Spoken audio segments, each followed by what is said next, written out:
Praise the lord. Hallelujah, హల్లెలూయా.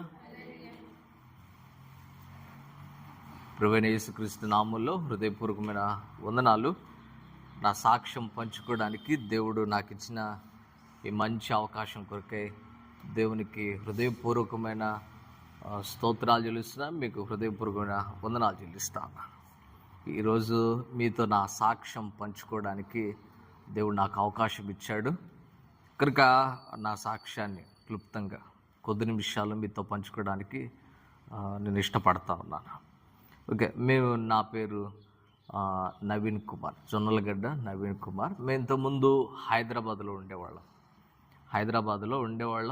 హైదరాబాద్లో ఉంటూ కూడా మా అమ్మ, మేము చప్పల బజార్ అనే ప్రాంతంలో ఉండేవాళ్ళం. అక్కడి నుంచి పక్కన నారాయణగూడ తెలుగు బ్యాప్టిస్ట్ చర్చ్ అని ఒక పెద్ద చర్చి ఉండేది. అక్కడికి మందిరానికి వెళ్తూ ఉండేవాళ్ళం. నాతో పాటు మా అమ్మ, మా తమ్ముడు ముగ్గురం కలిసి ఆ చర్చికి వెళుతూ ఉండేవాళ్ళం. హైదరాబాద్లోనే 5వ తరగతి వరకు చదువుకున్నాను. మహా తెలియగలవాడిని. ఎంత తెలియగలనంటే 3వ తరగతి 2 సార్లు చదివాను. అక్కడి నుంచి మళ్ళీ తీసుకొచ్చారు. ట్రాన్స్ఫర్ అయింది మా నాన్నకి. మా నాన్న జాబ్ చేస్తాడు, రైల్వేలో జాబ్ చేసేవాడు. అక్కడ నుంచి ట్రాన్స్ఫర్ అయింది. ట్రాన్స్ఫర్ విషయమై మళ్ళీ హైదరాబాద్ ప్రాంతం నుంచి సత్తెనపల్లి దగ్గర బేతపూడి అనే గ్రామానికి వచ్చేసాం. ఆ గ్రామానికి వచ్చిన తర్వాత అక్కడేమో హైదరాబాద్లో ఏమో ఇంగ్లీష్ మీడియం చదివాను. ఇక్కడికి వచ్చిన తర్వాత ఇంగ్లీష్ మీడియం అంటే చాలా కష్టంగా ఉండేది. ఇక్కడికి వచ్చిన తర్వాత ఇంగ్లీష్ మీడియం కూడా లేదు. నన్ను తీసుకొచ్చి మళ్ళా ఇంగ్లీష్ మీడియం రావట్లేదని తెలుగు మీడియంలో పడేశారు. మళ్ళా 5వ తరగతిలో తెలుగు నేర్చుకోవడం ప్రారంభించాను. అందుకే చెప్పింది మహా తెలియగలవాడు. 5వ తరగతిలో ఆలు దిద్దడం మొదలుపెట్టాను. అందరూ పాఠాలు చదువుతున్నారు, నేను మాత్రం ఆలు నేర్చుకుంటున్నా. ఆలు, గుడింతాలు ఈ నేర్చుకుంటూ 5వ తరగతి అంతా అదే నేర్చుకోవడం సరిపోయింది. అయితే విషయం ఏంటంటే 5వ తరగతి ఆలు గుడింతాలు వచ్చిన తర్వాత కొద్దిగా చదవడం ప్రారంభించిన తర్వాత ఎవరు నాకు ఒక చిన్న పుస్తకం తెచ్చిచ్చారు. అంత చిన్న పుస్తకం ఉండేది. ఆ చిన్న పుస్తకం నాకు తెచ్చిచ్చారు. అది చదువుకుంటూ అక్షరాలు వచ్చిన తర్వాత ఫస్ట్ వాక్యం నేను చదివిన వాక్యం ఏంటంటే అపోస్తుల కార్యం. ఒకసారి చూడండి, అపోస్తుల కార్యం 16వ అధ్యాయం 31వ వచనం. అపోస్తుల కార్యం 16వ అధ్యాయం 31వ వచనం. అందుకు వారు, ప్రభువైన యేసునందు విశ్వాసముంచుము, అప్పుడు నీవును నీ ఇంటి వారును రక్షణ పొందుదురు. ఈ వాక్యాన్ని నేను చదవడం జరిగింది. ఎందుకు నాకు ఈ మాట మనసుకు హత్తుకుంది. ఏమా మాట అంటే, ప్రభునందు విశ్వాసం ఉంచుము, అప్పుడు నీవును నీ ఇంటి వారును రక్షణ పొందుదురు. దేవుడు మాట్లాడిన మాట, ముందు నువ్వు రక్షణ పొందు, తర్వాత నీ ఇంటి వారందరినీ నేను రక్షిస్తాను. ఆ మాట మనసుకు హత్తుకుంది. రక్షణ అంటే ఏందో తెలీదు, ఎందుకు ఈ మాట మాట్లాడాడో తెలీదు, కానీ ఈ మాట నాకు చాలా బాగా నచ్చింది. ఆ తర్వాత నేను ఇక్కడికి వచ్చిన తర్వాత కూడా మా కాలనీలో చిన్న చర్చి ఉండేది. ఆ చర్చికి వెళ్తూ ఉండేవాడిని. హైదరాబాద్ నుంచి మా తాతగారు హైదరాబాద్ నుంచి సేవకుల్ని ప్రతి సంవత్సరం సేవకుల్ని తీసుకొచ్చేవాడు. మా ఇంట్లోనే ఉండేవాడు. ఆ సేవకులందరూ మా ఇంట్లోనే ఉండేవాళ్ళు. ఈ ఉండే సమయంలో వాళ్ళు పొద్దున సాయంత్రం వాక్యం వాళ్ళు చెప్తూనే పరిచర్యకు తిరుగుతూనే మమ్మల్ని కూడా తీసుకెళ్ళేవాడు. వెనకిడతా నన్ను, మా తమ్ముడిని, మా మావయ్య కొడుకుని, ఇంకొంతమంది పరిచర్య పట్ల ఆసక్తి కలిగిన పిల్లలందరినీ కూర్చోబెట్టి వాక్యాలు చెప్తా ఉండేవాడు, పాటలు నేర్పిస్తూ ఉండేవాడు. అలా నేర్పిస్తూ ఉన్న ఆ సందర్భంలోనే నాకు పరిచర్య పట్ల ఆసక్తి వచ్చింది. పాటలు నేర్చుకునేవాడిని, నాకు సేవకులకు పరిచర్య చేయటం అంటే చాలా ఇష్టం. వాళ్ళకు కూడా పరిచర్య చేస్తూ ఉండేవాడిని. వాళ్ళు ఎనికేడతా బ్యాగులు మోసేవాడిని, ఇక చాలా పనులు చేసేవాడిని. వాళ్ళకి అన్నం పెట్టేవాడిని, ప్లేట్లు ఇచ్చేవాడిని, నీళ్ళు ఇచ్చేవాడిని. వాళ్ళు బయటికి వెళ్తే బయటికి వెళ్ళేవాడిని. అట్లా జరుగుతున్న సందర్భంలో వాయిద్యాలు వాయించుకోవడం నేర్చుకున్నాను, పరిచర్య చేయటం నేర్చుకున్నాను, సండే స్కూల్ చెప్పడం నేర్చుకున్నాను. సండే స్కూల్ పిల్లలకే చిన్న చిన్న కథలు చెప్పేవాడిని, కథలు చెప్తూ ఉండేవాడిని. అలా 5వ తరగతి నుంచి కొనసాగుతూ 8వ తరగతి దాకా వచ్చాను. 8వ తరగతి దాకా వచ్చాను. 8వ తరగతిలో నా జీవితంలో ఒక సంభవం జరిగింది. ఏంటంటే మా పెదనాన్న, ఆయన పేరు చిన్నవీరస్వామి, జొన్నలగడ్డ చిన్నవీరస్వామి. వాళ్ళ కొడుకు, మేము చెంచన్న అంటాం, ఇద్దరికి పసికర్లైనాయి. నేను చాలా చిన్నవాడిని, 8వ తరగతి చదువుతున్నాను, చాలా చిన్నవాడిని. పసికర్లైనాయి. అయితే ఈ పసికర్లైన సందర్భంలో వాళ్ళు చెప్పుకుంటుంటే విన్నాను. ఏంటంటే చాలా సీరియస్ కండిషను, బతికే అవకాశం లేదు అని ఇద్దరిని తీసుకొచ్చి నర్సరాపేట హాస్పిటల్లో జరిపించారు. నర్సరాపేటలో ఒక హాస్పిటల్లో జరిపించారు. ఇద్దరికి చాలా సీరియస్ అయింది. ఆ సందర్భంలో నేను మందిరానికి వెళుతూ ఉండేవాడిని. సరిగ్గా వాక్యం వినేవాడిని కాదు, ఏదో అల్లరి చిల్లరగా తిరుగుతూ ఉండేవాడిని. కానీ ఒక మాట నాకు చాలా బాగా జ్ఞాపకం. ఏంటంటే, ఉపవాస ప్రార్థనలో ఉండు, మీరు తలుపు వేసి ప్రార్థన చేయండి, పరమందు నీ తండ్రి వింటాడు అన్న ఒక మాట నాకు చాలా ప్రేరేపణ కలిగించింది. అప్పుడు అనుకున్నాను, మా పెదనాన్న కోసం ఉపవాసం ఉందాం అని అనుకున్నాను. అయితే ఎవరికి చెప్పలేదు ఉపవాసం ఉంటున్నానని. మా అమ్మకి కూడా చెప్పలే. స్కూల్కి వెళ్తా ఉన్నాను, 8వ తరగతి స్కూల్కి వెళ్తా ఉన్నా. ఒకరోజు మా అమ్మకి చెప్పాను, అన్నం చేయొద్దు ఇవాళ, అన్నం పెట్టదు నాకు ఇవాళ అని చెప్పా. మా అమ్మ అడిగింది, ఎందుకురా అన్నది. నేను చెప్పను అన్నాను. ఎందుకంటే బైబిల్ చెబుతుందిగా రహస్యంగా ఉండాలని. దాని అర్థం వేరు, అప్పుడు నేను అర్థం చేసుకున్న అర్థం వేరు. రహస్యంగా ఉండాలి, ఎవరికి చెప్పకూడదు అన్నట్లుగా నేను ఆ రోజు క్యారేజీ తీసుకెళ్లకుండా స్కూల్కి వెళ్ళాను. మధ్యాహ్నం అయింది, అందరూ బెల్లి కొట్టారు, అందరూ అన్నం తింటున్నారు. ఇప్పుడు నా పరిస్థితి ఎట్లా ఉంటుంది? ఓర్చుకుంటున్నాను. ఒక గంట టైం ఉంటుంది కదా, ఈ గంట టైంలో ఒక అరగంట ఓర్చుకున్నాను. కడుపులో ఎలుకలు పరిగెడుతున్నాయి, ఎందుకంటే రోజు తినే టైం అది. కడుపులో బెల్లి కొడుతుంది, ఎలుకలు తిరుగుతున్నాయి. ఏం చేద్దామా అర్థం కాలేదు. ఆ తర్వాత మెల్లగా, అరే ఇక్కడ ఉంటే వీళ్ళని చూస్తూ ఉంటే ఆకలి వేస్తుంటుంది అని చెప్పి అక్కడ నుంచి లేచి సెంటర్కి వచ్చాను. సెంటర్లో కూడా కూర్చుంటున్నాను. సెంటర్లో కూర్చున్నా కడుపుకు తెలియదుగా, అది దాని పని అది చేస్తుంది. అప్పుడు జరిగిన విషయం ఏంటంటే, హోటల్లోకి దూరి ₹2 జాంగిరి, ఆ ₹2 ఆ కొట్టోడికి ఇచ్చి జాంగిరి తీసుకుని ఆ హోటల్లోనే కూర్చుంటే ఆకలితో అట్టన చంపుదామని ఆ జాంగిరి అట్లా పట్టుకుని, కళ్ళు మూస్తే జనం చూస్తారేమో, మళ్ళీ వీడు ఎక్కిరిస్తారేమో, ఆ జాంగిరి పట్టుకుని వచ్చిన ప్రార్థన చేశాను. కళ్ళు తెరిచే ప్రార్థన చేశాను. ప్రభువా, ఆకలితో ఉన్నాను, నేను ఎంత ఆకలితో ఉన్నాను నీకు తెలుసు కదా, కనుక నా ప్రార్థన, నా ఉపవాసం మాత్రం నువ్వు చెడగొట్టద్దు. నేను ఏదైతే అడుగుతున్నానో ఖచ్చితంగా నాకు తీయాలి. అది ఈ ఒక్క జాంగిరి తింటానయ్యా అని చెప్పి ప్రార్థన చేసి ఆ జాంగిరి తిన్నాను. తిని ఆ రోజు ఇంటికి వచ్చాను, తలస్నానం చేసి గదిలోకి వెళ్ళి తలుపులు మూసేసి ఒక్కడిని కూర్చొని ప్రార్థన చేశాను. కొన్ని రోజులు గడిచింది. కొన్ని రోజులు గడుస్తుండగానే మా పెదనాన్న అల్లుడు అబ్రామ్ అని ఒక ఆయన ఉన్నాడు. ఆయన కొద్దిగా చెవుడు.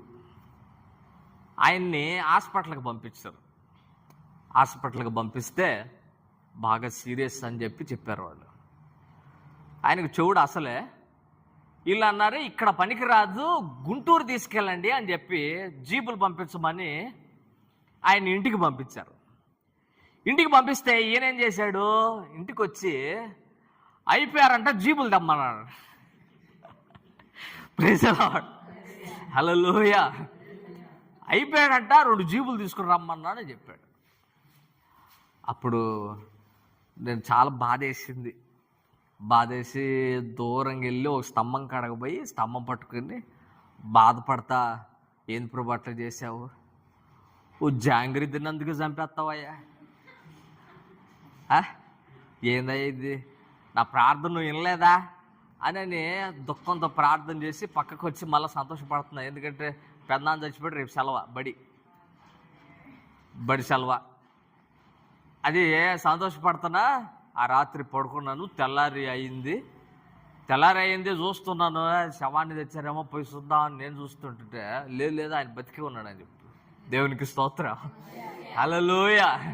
మరలా దేవునికి స్తోత్రం, అయ్యా బతికిచ్చావు నాయన, చంపలేదు, నా ఉపాసం పాడుగాలేదు అని చెప్పి మళ్ళీ ప్రార్థన చేసుకుని అంతటితో ముగిస్తే విచిత్రం ఏంటంటే, ఒక్కరోజు ఉపవాసం ఉండటం వలన మా పెదనాన్న 5 సంవత్సరాలు బతికాడు. దేవునికి స్తోత్రం, హల్లెలూయా. 5 సంవత్సరాలు బతికాడు. అసలు లాభం లేదు అని చెప్పిన డాక్టర్లు ఆయన 5 సంవత్సరాలు బతకడానికి దేవుడు ఆయుష్ పొడిగిచ్చాడు. మా పెదనాన్న కొడుకు మా అన్నకి ఇప్పుడు కూడా బతికి ఉన్నాడు. ఇది జరిగి 20 సంవత్సరాల పైన అవుతుంది. 20 సంవత్సరాల పైన అవుతుంది. ఆయన ఇప్పుడు కూడా బ్రతికే ఉన్నాడు. అసలు ఆ బతకడు అని చెప్పిన వ్యక్తులు బతకడానికి దేవుడు కృప చూపించాడు. దేవునికి స్తోత్రం, హల్లెలూయా. అలా జరుగుతూ ఉంది. 9th క్లాస్కి వచ్చాను. 9th క్లాస్లో కూడా ఆ ఉపవాస ప్రార్థన దేవుడి శక్తిని అనుభవిస్తున్నాను. ఇంకా ట్రైనింగ్ చేద్దాం, పిల్లలకు చెప్పాలి కదా అన్న ఆసక్తి మీద ఒక బైబిల్ కోసమని నేను బైబిల్ కోర్స్ చేశాను. బైబిల్ ఇస్తారు, మేము పాఠాలు పంపిస్తే అవి రాసిస్తే బైబిల్ పంపిస్తారంటే ఆ పాఠాలు రాశాను. ఆ సర్టిఫికేట్ దేవుడు మళ్ళీ నాకు ఇవ్వడం జరిగింది. దాంతోపాటు బైబిల్ కూడా ఇవ్వడం జరిగింది. నాతో పాటు మా అన్నయ్య కొడుకుల నుంచి కూడా బైబిల్ ట్రైనింగ్ చేయించాను, అట్లాగే బైబిల్ కోసం అని చెప్పి.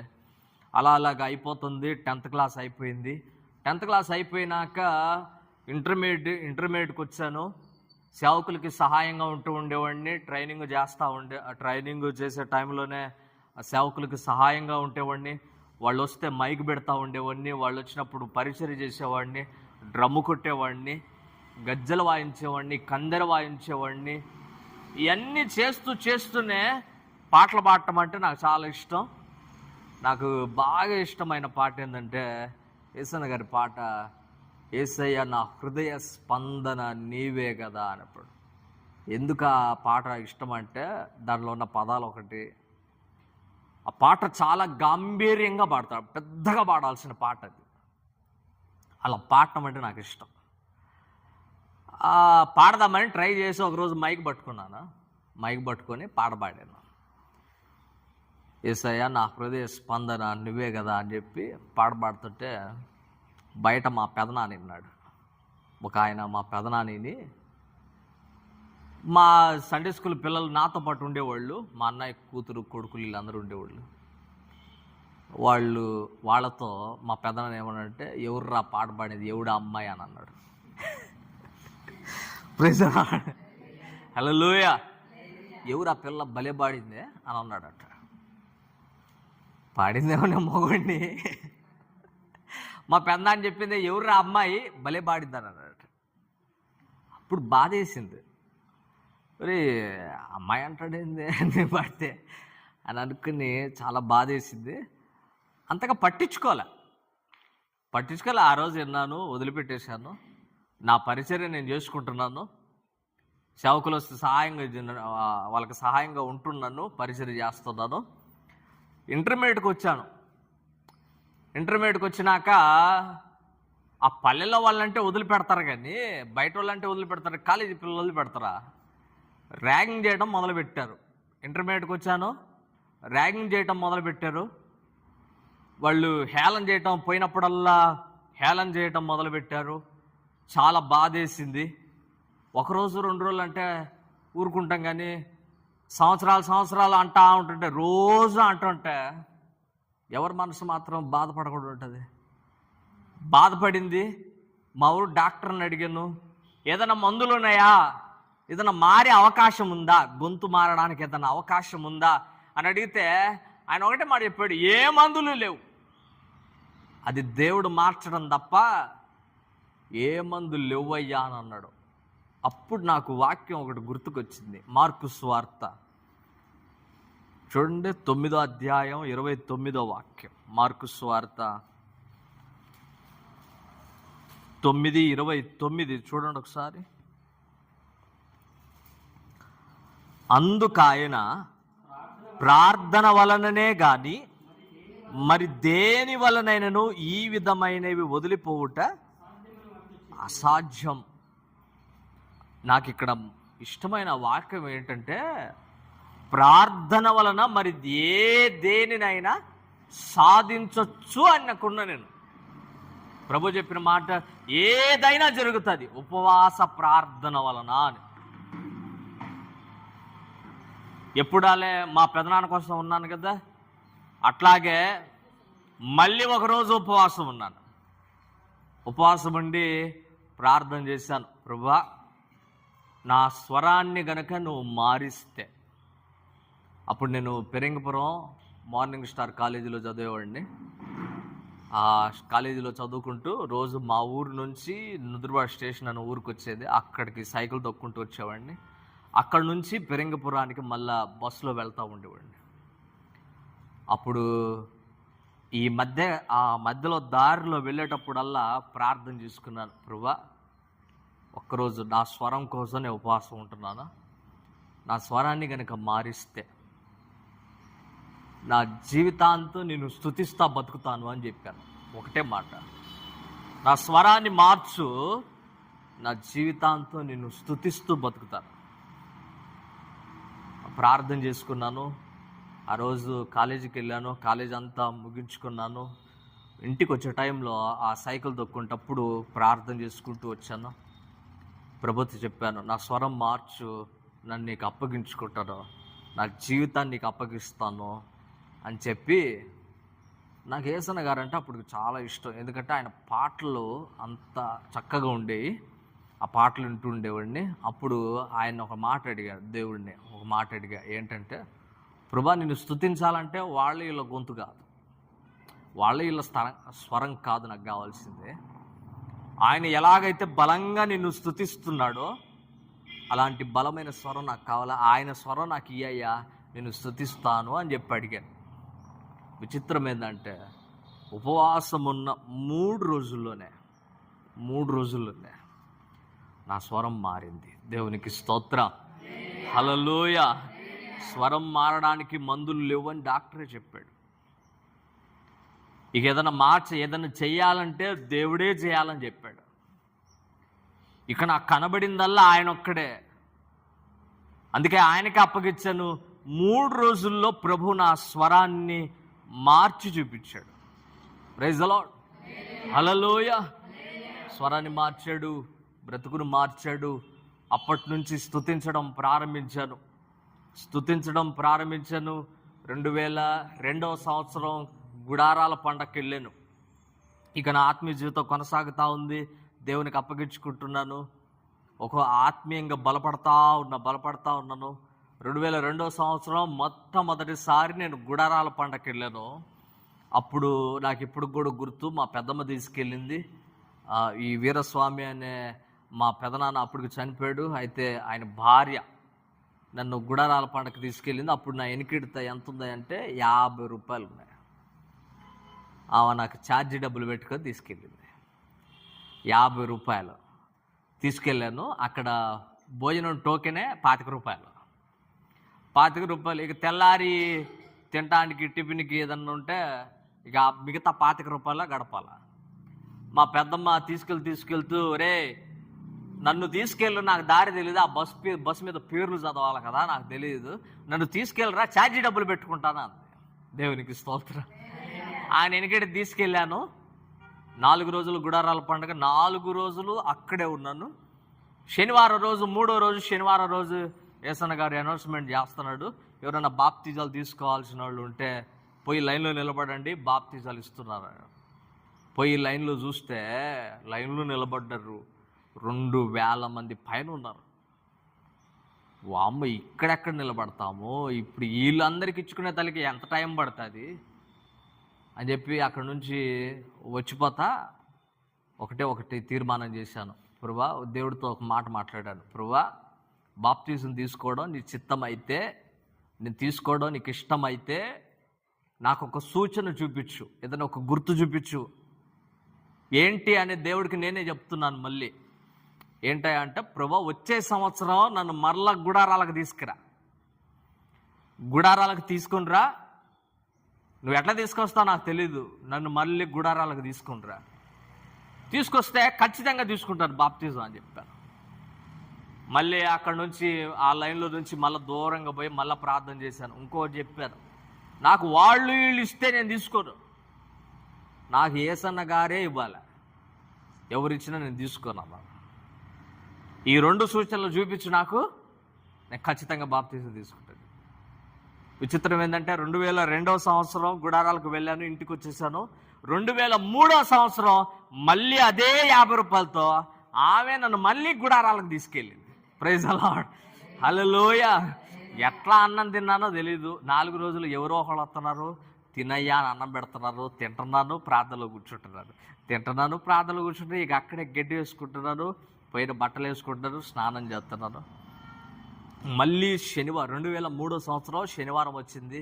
యేసన్న గారు మళ్ళీ అనౌన్స్మెంట్ చేశాడు. ఆయన అప్పుడు స్టేజ్ మీద ఉన్నాడు, అనౌన్స్మెంట్ చేశాడు, బాప్తిజాలు ఇస్తున్నారు, పోయి తీసుకోపోండి అని. పోయాను. యేసన్న గారు ఇస్తాడేమో అని చెప్పి కెమెరా తీసుకెళ్ళాడు. పాత కెమెరా ఒకటి ఉండేది, అది సరిగ్గా కనబడదో సాగదు, దానికి వెనకేడితే తీసుకెళ్ళా, గుర్తుగా ఉంటుంది తీసుకుందామని. తీసుకెళ్ళాను, సంచి భుజానికి తగిలించుకున్నాను. ఆ కెమెరా తీసుకెళ్ళి పోయి లైన్లో నిలబడ్డాను. ఎక్కడో చివరున్నాను, అప్పుడు 2,000 మంది పైన ఉన్నారు. చివరిలో నిలబడ్డాను. ఇక్కడ నుంచి తోసుకుంటూ మళ్ళీ తొట్టి కాడకి వెళ్ళే తలకి చాలా టైం పట్టిద్దిలేని అసలు ఎవరిస్తున్నారో చూద్దామని అక్కడ నుంచి లేచి, ఆ లైన్లో నుంచి లేచి తొట్టికాడకి వెళ్ళాను. తొట్టికాడకి వెళ్తే యేసన్న గారు లేడు. కోపం వచ్చింది. దేవుడా, తీసుకొచ్చావు, బాగానే ఉంది, నేనేం చెప్పి నీకు తీసుకొని రావాలా? రెండవది మళ్ళీ యేసన్న గారి చేతి మీద తీయాలా? మరి ఆ తొట్లో ఆయన లేడు, నేను తీసుకోను అని చెప్పి అలిగి వచ్చి మళ్ళా నా స్థలం కాడ ఎత్తుక్కుంటూ కూర్చున్నాను. చాలాసేపు తర్వాత కొద్దిగా దగ్గర పడుతున్నారు, వాళ్ళందరూ అయిపోతున్నారు, ఒక 30 మంది ఉన్నారు. అంతమందికి వచ్చేతలకి దేవుడు మాట్లాడటం మొదలుపెట్టాడు. ఒకటే చెప్పాడు, ఎవడిస్తే నీకెందుకురా, నిన్ను తీసుకొస్తానని చెప్పాను, తీసుకొచ్చాను, పోయి లైన్లో నిలబడి పో అని అన్నాడు. అంతే. అంటే ఇక దేవుడు చెప్పినప్పుడు లోబడాల, లోబడకపోతే చాలా డేంజరు. వెంటనే అక్కడి నుంచి లేచిపోయి మళ్ళా లైన్లో నిలబడ్డాను. 30 మంది ఉన్నారు. అప్పుడు యేసన్న గారు ఎందుకు వచ్చాడో తెలియదు, సడన్గా తొట్టికాడకు వచ్చాడు. తొట్టికాడకు వచ్చి టీ తాగుతున్నాడు. నేను గమనిస్తున్నాను. అప్పుడు లైన్లో నిలబడి, ప్రభువా, తొట్టికాడకు తెచ్చావు కదా, దించయ్యా లోపలికి, దించయ్యా అని చెప్పి ప్రార్థన చేసుకుంటుంటే ఈలోపు ఒక 5గురు అయిపోయారు, 25 మంది ఉన్నారు. ఈలోపు దిగాడు ఆయన. దేవునికి స్తోత్రం, హల్లెలూయా. వెంటనే పరిగెత్తుకుంటూ మళ్ళీ నా స్థలం దగ్గరికి వెళ్ళి మళ్ళీ కెమెరా తెచ్చుకొని భుజాన్ని తగిలించుకొని ఆయన దగ్గరికి వెళ్ళి ఆయన ఒక ఆయన పంపిస్తూ ఉన్నాడు, ఒక ఆయన ఆ తొట్టి దగ్గర ఉన్నాడు, ఒక పంపిస్తున్నాడు. ఆయన అడిగాను, అన్న ఎప్పటి నుంచో తీసుకోవాలనుకుంటున్నాను, ఆయన దగ్గర పంపించారు. ఆయన సరే పోరా అని చెప్పి నెట్టాడు. పైన ఇంకో పాస్టర్ గారు ఉంటే కెమెరా ఇచ్చా, అన్న ఇచ్చేటప్పుడు ఒక ఫుటేజ్ అన్నాను. కెమెరా ఇస్తే ఆయన తీసుకున్నాడు. యేసన్న గారి దగ్గరికి వెళ్ళాను. యేసన్న గారు నాకు బాప్తిజం ఇవ్వడం జరిగింది. ఇప్పుడు కూడా ఫోటో ఉంది నా దగ్గర. ఇవ్వటం ఆ రోజు తప్ప నేను మళ్ళీ ఆయనని ఆ బాప్తిజం తొట్టులు దిగటం చూడలేదు. నేను అనుకుంటాను, ప్రభు నాకు ఇచ్చిన మాట కోసం ఆయన తీసుకొచ్చాడేమో అనుకుంటాను. దేవునికి స్తోత్రం. హల్లెలూయా. బాప్తిజం తీసుకున్నాను. బాప్తిజం తీసుకొని వచ్చి ఎందుకో తెలీదు స్టేజ్ దగ్గరికి వెళ్ళాను. స్టేజ్ దగ్గరికి వెళ్ళగానే దేవుడు వాక్యం ద్వారా మాట్లాడటం మొదలుపెట్టాడు. ఆ బాప్తిజం ఎందుకు ఇచ్చాడో, దేవుడు ఎందుకు ఇవ్వటం జరిగిందో, ఎందుకు వాడుకోవాలనుకుంటున్నాడో, ఆ స్టేజ్ దగ్గరికి వెళ్ళగానే అప్పుడు ఒక వాగ్దానం కనపడింది నాకు. యెషయా గ్రంథం 43వ అధ్యాయం మొదటి వాక్యం ద్వారా దేవుడు మాట్లాడటం జరిగింది. ఆడేముందో చూడండి ఒకసారి. యెషయా గ్రంథం 43వ అధ్యాయం మొదటి వాక్యం చదవండి. యెషయా 43:1.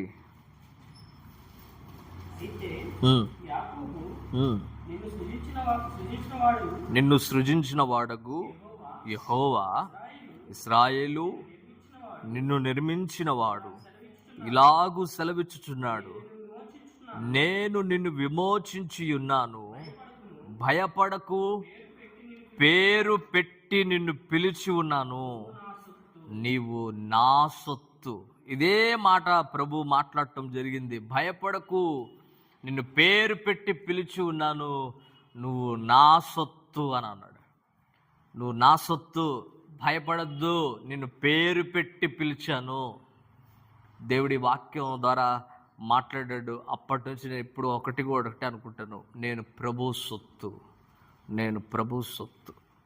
నన్ను పేరు పెట్టి పిలిచిన ఆ దేవుడు నన్ను తన సొత్తుగా మార్చుకున్నాడు. ఇంకొక సంభవం చెప్తాను, నా జీవితంలో జరిగింది. ఒకరోజు ఇట్లాగే ఊడుస్తూ ఉన్న సందర్భంలో ఆ బావి ఉంది మా ఇంటి దగ్గర. ఆ బావి మీద కట్టెలు ఉన్నాయి.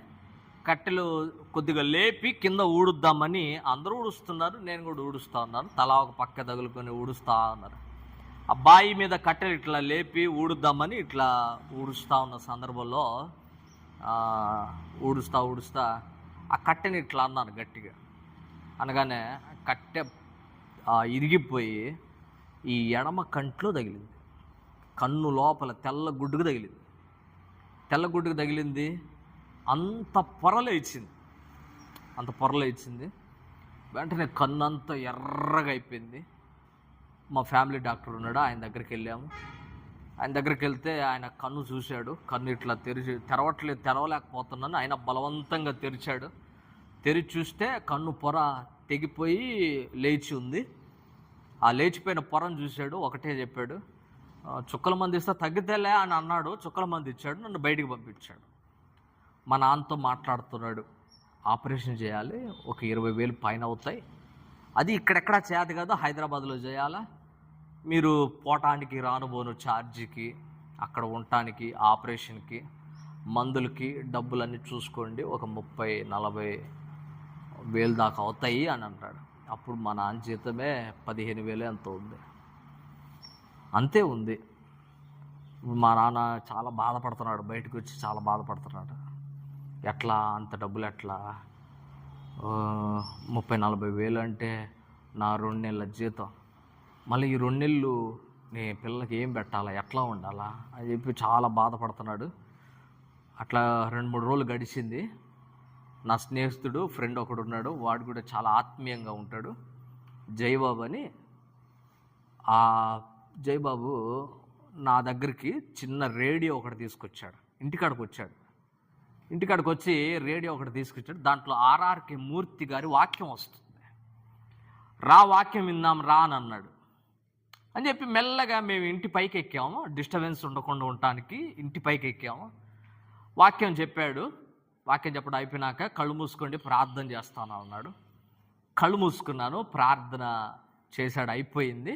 దిగే టైంలో వాడు నా కళ్ళు అట్లా చూసి, కన్ను పుష్ వచ్చింది తుడుచుకో అని అన్నాడు. అప్పుడు నేను ఇట్లా కన్ను ఇట్లా పెట్టి ఇట్లా తుడిచి ఇట్లా నలుపుతున్నాను. దాన్ని నలుపుతుంటే నలగట్లా. పుష్ అయితే నలిగిపోద్ది, నలగట్లేదు ఏందని విచిత్రం అనిపించింది. తర్వాత నాకు డౌట్ వచ్చింది. అప్పుడే కిందకెళ్ళి ఆయన డాక్టర్ గారు ఉపశమనం కోసం చుక్కల మంది ఇచ్చాడు. అంతే, ఉపశమనం కోసమే. అది ఆపరేషన్ చేసి పొర కోసి తీయాలి. లేకపోతే ముందు ఈ కన్ను పోద్ది, తర్వాత ఈ కన్ను అవుతుంది, పూర్తి గుడ్డడైపోతాడని చెప్పాడు. తర్వాత కిందకెళ్ళి అద్దంలో చూసుకున్నాను. ఒక్కసారి ఇట్లయితే చూసుకుంటే విచిత్రం ఏంటంటే, ఎట్లయితే ఆపరేషన్ చేసి పొర కోసి తీస్తారో పొర దానంతా అది తెగి బయటకు వచ్చింది. దేవునికి స్తోత్రం, హల్లెలూయా. పొర దానంతటా అదే తెగి బయటకు వచ్చింది. నేను చాలా సంతోషించాను.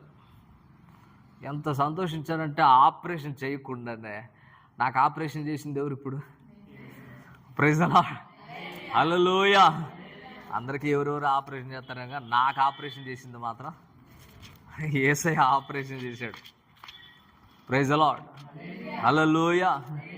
ఆ తర్వాత సేవకి సంపూర్ణంగా సమర్పించుకుని నా 17వ సంవత్సరం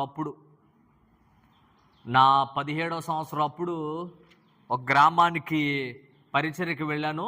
ఆ పరిచర్య వెళ్ళిన ఊరు మా బావగారు నన్ను అక్కడికి పిలిచాడు. వాక్యం చెప్దు కానీ రా అని. ఒక చిన్న రేకుల షెడ్లో వాక్యం చెప్పడానికి వెళ్ళాను. కనవర్లపూడి అని ఒక ఊరికి వెళ్ళాను. ఆ ప్రార్థన కూడిక అయిపోయిన తర్వాత శనివారం వెళ్ళేవాడిని, శనివారం ప్రార్థన పెట్టుకునేవాడిని, ఆదివారం కూడా వాక్యం చెప్పి మధ్యాహ్నం పూట ఇంటికి వచ్చేవాడిని ట్రైన్ ఎక్కి. అప్పుడు నాకు కానుక ఎంత ఇచ్చేవాళ్ళు అంటే 50 రూపాయలు కానుక ఇచ్చేవాళ్ళు. ప్రైజ్ ది లార్డ్, హల్లెలూయా. ఆ ఛార్జీ డబ్బులు తీసుకొని ఇంటికి వచ్చేవాడిని. ఆ 50 రూపాయల కానుక తీసుకొని వచ్చేవాడిని. తర్వాత ఆ చర్చికి స్థలం ఇచ్చిన ఆయన నన్ను కులం ఏందని చెప్పి అడిగాడు. నేను కులం చెప్పలా. కులంతో నీకేం పని అని చెప్పాను. కులంతో నీకేం పని, దేవుడు కావాలంతే, కులంతో అవసరంలా అని అన్నందుకు ఆయన ఇంకొక పాస్టర్ని తీసుకొచ్చి పెట్టాడు. తర్వాత నన్ను వద్దని అన్నారు. అక్కడ నుంచి మానేసిన మరుక్షణం దేవుడు నాకు మళ్ళీ ఇంకొక గ్రామాన్ని ఇచ్చాడు. అది వినుకొండ అవతల వడ్డెంగుంట అని ఒక ప్రాంతం. వడ్డెంగుంట అనే ఒక ప్రాంతంలో నేను పరిచర్యకి వెళ్ళాను. పాస్టర్ ఫిలిప్ గారు అక్కడ పరిచర్య చేసేవాడు. పాప వాక్యం చెప్పడం రాదు ఆయనకి, అందుకని నన్ను పిలుచుకెళ్ళేవాడు. అక్కడ సంవత్సరంన్నర చేశాను. కనవర్లపూడిలో సంవత్సరంన్నర చేశాను, వడ్డెంగుంటలో కూడా సంవత్సరంన్నర చేశాను. అప్పుడు నాకు ఇచ్చిన కానుక 100 రూపాయలు. 10 రూపాయలు పునుగులు పెట్టి 100 రూపాయలు కానుకిచ్చి ఆ వడ్డెంగుంట అనే ప్రాంతం నుంచి మళ్ళా వినుకొండ రైల్వే స్టేషన్కి నడుచుకుంటూ వచ్చి, వడ్డెంగుంటలో ఆటో ఎక్కితే అది వినుకొండకు తీసుకొచ్చి వదిలిపెడుతుంది. ఆ చివర మూల మీద వదిలిపెడితే రైల్వే స్టేషన్ ఈ మూల దాకా నడుచుకుంటూ వచ్చేవాడిని. అక్కడ ట్రైన్ ఎక్కితే మళ్ళీ మా స్టేషన్ కాడ దిగి, స్టేషన్ కాడ నుంచి మళ్ళీ 6 కిలోమీటర్లు మా ఊరికి ఆటో ఎక్కి వెళ్ళేవాడిని. 100 రూపాయలు ఇచ్చారు. ఆ తర్వాత మళ్ళీ అక్కడ సంవత్సరంన్నర చేసిన తర్వాత ఇంకా అక్కడ కూడా ఒక పాస్టర్ గారు వద్దన్నాడు. వద్దులేయాలన్నారు. ఆడ అయిపోయిన తర్వాత నర్సాపేటలో 2 సంవత్సరాలు సంవత్సరం పరిచర్య చేశాను. అక్కడ కానుక 200 ఇచ్చేవాళ్ళు. అట్లా చేస్తా అప్పటికి పెళ్ళయింది. మా ఊరు పాస్టమ్మ గారు ఒక మాట అంది, ఎన్నాళ్ళయ్యా అక్కడక్కడ సేవ చేస్తూ ఉంటావు, నీకు నీ భార్య పిల్లలు ఉన్నారు, వాళ్ళని పోషించుకోవాలా, కనుక నీకంటూ ఒక సొంత సంఘం ఉండాలా అని చెప్తే ప్రార్థన చేసి శివలపురం ట్రైనింగ్ చేస్తూ ఉన్న సందర్భంలోనే ఓ పాస్టర్ గారు పరిచయం అయ్యాడు. ఆ పాస్టర్ గారి ద్వారా దేవుడు ఈ సంఘానికి రావడానికి దేవుడు సహాయం చేశాడు. ఈ సంఘంలో, ఈటి అనే సంఘంలో, ఇదే ఊరు నాకు తెలియదు అసలు. అప్పుడు దేవుడు నన్ను ఇక్కడ పిలుచుకొని తీసుకొచ్చాడు. అప్పటి నుంచి 13 సంవత్సరాలుగా ఈ మందిరంలో పరిచర్య చేయడానికి దేవుడు నాకు సహాయం చేశాడు. దేవునికి స్తోత్రం, హల్లెలూయా. 1 కాదు 2 కాదు, ఎన్నో అద్భుత కార్యాలు దేవుడు జరిగించాడు. అప్పటి నుంచి ఇప్పటిదాకా ప్రభు వదిలిపెట్టలేదు, ఎన్నో అద్భుతాలు జరిగించాడు. ఒక సందర్భం చెప్పి నేను ముగిస్తాను. నా ఆత్మీయ తండ్రి యేసన్న గారు నన్ను బలపరిచింది మాత్రం హైదరాబాద్లో ఉండే మా తాతగారు సన్నాకుల సుందర్రావు అని నన్ను ఆత్మీయంగా ప్రార్థన ఎలా చేయాలా, అట్లా వాక్యం ఎలా చెప్పాలా అని చెప్పి బలపరిచి నడిపిస్తూ ఉండేవాడు. అయితే ఒక విషయం మీకు చెప్పాలా, ఈ బలపడుతున్న సందర్భంలోనే ఒక విషయం గమనించాలా. మన జీవితంలో ఎన్నో అద్భుతాలు చేశాడు, చెప్పడానికి సమయం చాలా దశలు చాలా అద్భుతాలు చేశాడు. మా నాన్న ఒకటే అంటూ ఉండేవాడు, వీడు ఎట్లా బతుకుతాడరా అని. నాకు ఇప్పుడు గుర్తే, వీడు ఎలా బతుకుతాడో అని అన్నాడు. నేను ఒకటే చెప్తాను, నా జీవితాన్ని మార్చిన దేవుడు, నా అంతటా నేను బ్రతికేటట్లుగా చేసిన దేవుడు, ఒకవేళ నా స్వరం మార్చకపోతే, ఒకవేళ నా కన్ను బాగు చేయకపోతే నా జీవితం అంధకారం అయ్యేది. నా జీవితంలో ఎవడు వచ్చేవాడు కాదు, పోయేవాడు కాదు, ఎవడు గౌరవించేవాడు కాదు. నా జీవితాన్ని మార్చిన దేవుడు మన జీవితాన్ని కూడా మార్చగల సమర్థుడు, శక్తి గలవాడు. దేవునికి స్తోత్రం. ఇంకా ఆయన నమ్ముకుంటే ఆయన చేయలేని కార్యం లేదు. ఎన్నో అద్భుతాలు చేశాడు, ఎన్నో ఆశ్చర్యకార్యాలు చేశాడు, నా జీవితాన్ని మార్చాడు. ఇక ఎలా బతుకుతాడా అనుకున్నాడు, అనేక మందిని బతికించే పరిస్థితి తీసుకొచ్చాడు. Praise the Lord. నా జీవితాన్ని మార్చిన దేవుడు మీ జీవితాన్ని కూడా మార్చగల సమర్థుడు. దేవుడి ఈ సాక్ష్యాన్ని దేవుడు దీవించి ఆశీర్వదించును గాక. ఆమేన్. తలలు వంచండి, కళ్ళు మూయండి, చిన్న ప్రార్థన చేద్దాం. తలలు వంచండి, కళ్ళు మూయండి.